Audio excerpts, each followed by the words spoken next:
What's up, friends? Welcome back to another video. Today we're gonna make the whale tail. It's pretty easy to make and you don't need a lot of tools. So, let's go.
Alright everyone, so we're pretty much at our last step. We're going to take our coconut oil and take like a rag, t-shirt, paper towel, something like that. We're just going to put a little bit on.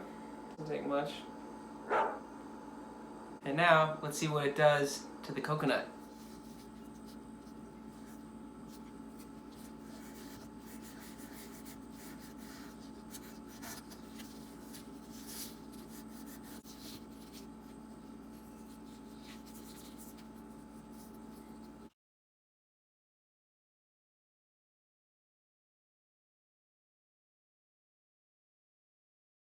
Alright, that's a wrap. Thanks so much for watching the video. I hope you enjoyed it. Make sure you like, comment, and subscribe. And if you really want to help me out, write in the comments below what you think I should make next. And I'll try and do it for you, alright? So, see you in the next video.